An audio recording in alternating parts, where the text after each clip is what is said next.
Good evening, everyone. Welcome to our 10 years of journey. A decade, it's almost like a century now. The vision or the idea of a cluster came to us 10 years ago, which was very vivid. How it all formed, we were very consistent in pursuing it.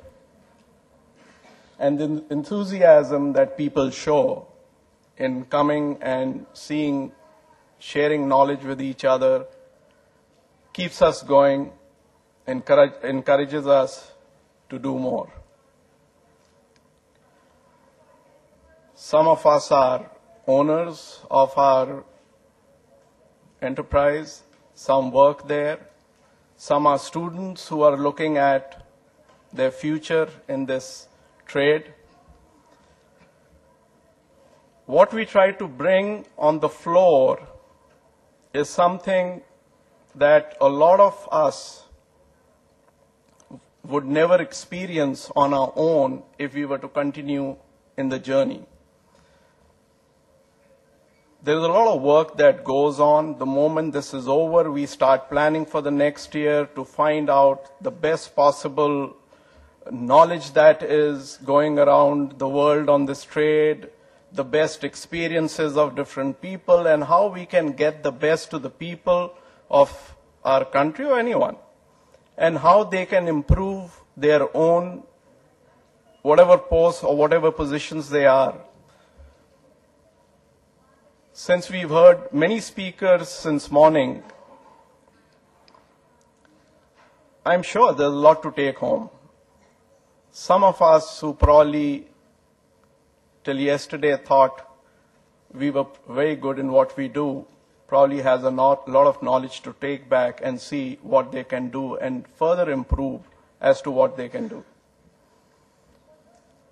I'd like to share a small example with you, which I read the other day, that if you look at a situation, how easy that situation can be sorted out, and how you can make that situation so miserable that it can never be sorted out.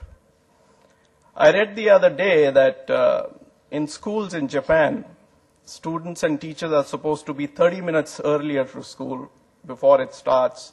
And the first thing they do is they clean up their classrooms, they clean up the toilets, wash their hands, and the school starts. Now you look at the situation in India where the Prime Minister wants every school to have a toilet.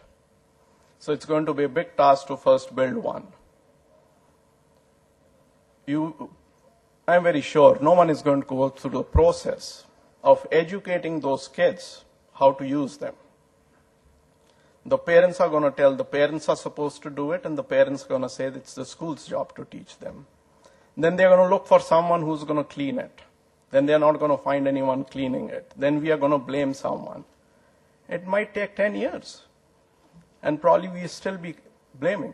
The same situation we bring to our own organizations. We look at a situation, sit down, and you realize it's not rocket science. We ourselves end up being the reason why that success does not come. Technology, for sure, is important. What is also important is the study of the process, how that process can be improved. Teamwork is important. But this all can be gathered from the best of people. It doesn't take long. What is most important is your individual mind. How am I looking at it? What do I owe to my country? What do I owe to my people? What do I owe to my organization? And what do I owe to myself? When the process goes on like this, success is there. But if you are too centered, which most of us are, that I look at success for myself and this does not matter, unfortunately, this also does not come. I heard someone, I think Mr. Kesar told me something very important, that a person talks about my experience as 20 years in the job that I do. But if that person was doing the same job repeating day and night, what experience is that? But in their own job, if they were able to measure and say that for 20 years I have been improving the way I do, one can say this guy has a great, or a person has a great experience. So are we innovative? Every individual person needs to speak to himself or herself. Am I innovative? Am I doing what I'm doing today better than how I did it yesterday? And you will see it change. When you talk about industry in Japan, or we talk about what is happening in China or Germany, people are very sincere about doing their jobs. That's all. Nothing else matters. Every process is well recorded. Every step is there, which we can also do it. But the main important thing is they are very sincere in what they do. It's very important. And they measure the results of what they do. That is their success.